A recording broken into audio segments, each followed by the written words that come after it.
नमस्कार दोस्तों, स्वागत है आपका स्टोरी बाय अनिजा पर। हमारी आज की कहानी है मुंह दिखाई में मिली छोटी बच्ची की जिम्मेदारी, भाग 3। कौन कौन है ये लड़की? भावना ने हैरान होते हुए मिसेस नीलिमा से पूछा। आओ बैठो, अब मैं तुम्हें सब डिटेल में बताती हूँ। जिस लड़की को अभी तुमने देखा है उसका नाम साधना है और वह तुम्हारे पति राकेश की बहन है। क्या अगर ऐसा है तो राकेश ने मुझे इसके बारे में कभी कुछ क्यों नहीं बताया? ऐसी क्या बात हो गई थी जो राकेश को यह राज मुझसे छुपाना पड़ा? भावना ने अपने मन में यह प्रश्न खुद से ही कर डाला। मिसेस नीलिमा ने भावना को बताना जारी रखा। साधना पिछले 2 सालों से इसी पागल खाने में है। शुरू में जब साधना पागल खाने में आई थी तो उसकी स्थिति इतनी खराब नहीं थी जितनी कि अब हो गई है। मैंने तुम्हारे घर वालों से संपर्क करने की बहुत कोशिश की, मगर तुम्हारे घर वालों की तरफ से कोई भी जवाब आया ही नहीं। अब मैं तुम्हें साधना की कहानी बताती हूँ। साधना तुम्हारे पति राकेश की छोटी बहन है और 4 साल पहले तुम्हारे पति ने साधना की शादी बहुत ही संपन्न घर में की। लेकिन साधना का पति माधव संपन्न होने के साथ साथ एक बिगड़ैल लड़का भी था। वह साधना के साथ अक्सर नशे में मारपीट करने लगा और कुछ ही समय में रईस बाप की औलाद को साधना चुभने लगी।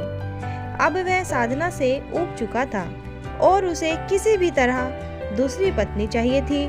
लेकिन साधना ने माधव को तलाक देने से साफ इनकार कर दिया था। इसी लड़ाई झगड़े के बीच साधना गर्भवती हो चुकी थी और साधना ने एक बच्ची को जन्म दे दिया था। लेकिन माधव तो किसी भी तरह साधना से अपना पीछा छुड़ाना चाहता था। रोज रोज की लड़ाई झगड़े और कलेश के कारण अब साधना की मानसिक स्थिति भी धीरे धीरे बिगड़ने लगी थी।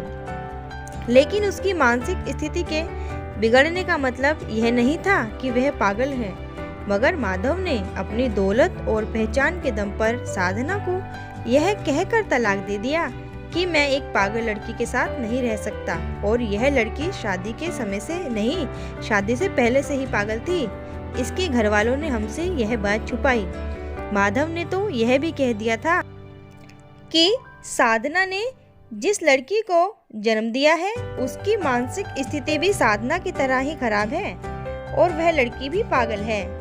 मैं ना तो पागल पत्नी को अपने घर में रख सकता हूँ और ना ही पागल बेटे की देखभाल कर सकता हूँ। माधव के फैसले से साधना की स्थिति और खराब हो गई और उसे पागल खाने भेज दिया गया। तुम्हारे पति राकेश और तुम्हारी सास ने भी समाज के डर से साधना से मिलने आना छोड़ दिया। अब साधना यहाँ पर अकेली पड़ गई थी। तुम्हारी सास और तुम्हारे पति राकेश का कहना था कि अगर हम यहाँ पर साधना से मिलने आते हैं तो समाज के सभी लोगों को यह बात लग जाएगी कि साधना की तरह उसकी बेटी दिया भी पागल है और इस तरह दिया का भविष्य भी खतरे में पड़ जाएगा। एक बेटी को बचाने के लिए दूसरी बेटी कुर्बानी तो देनी ही पड़ेगी। इसीलिए तुम्हारे पति और सास ने साधना को यहाँ अकेला छोड़कर दूसरे शहर में जा बसे ताकि कोई भी दिया की असली पहचान ना जान सके और भविष्य में दिया को कोई परेशानी भी ना आए। मगर इस बीच उन्होंने एक बार भी साधना की खबर नहीं ली। इधर साधना की स्थिति अपनी बेटी और परिवार से दूर होने के कारण दिन पर दिन खराब होती जा रही थी। जो लड़का तुम्हें यहाँ लेकर आया है उसका नाम दिलीप है और वह तुम्हारे पति राकेश का दोस्त भी है। जब तुम्हारे परिवार वालों से संपर्क नहीं हो पा रहा था तो मैंने दिलीप का सहारा लिया। दिलीप अक्सर यहाँ पर साधना से मिलने आया करता है, लेकिन साधना तो केवल अपने भाई राकेश और अपनी बेटी दिया के नाम को ही पुकारती रहती है। दिलीप ने कई बार राकेश से बात करने की भी कोशिश की, लेकिन हमारी तरह दिलीप के हाथ भी निराशा ही लगी। इसी बीच हमें पता लगा कि राकेश और तुम किसी काम से उदयपुर आए हो। इससे अच्छा मौका हमारे पास नहीं हो सकता था और मेरे कहने पर ही दिलीप ने तुम्हें फॉलो करना शुरू किया। तब दिलीप को पता लगा कि तुम भी राकेश से जुड़ा यह राज जानना चाहती हो।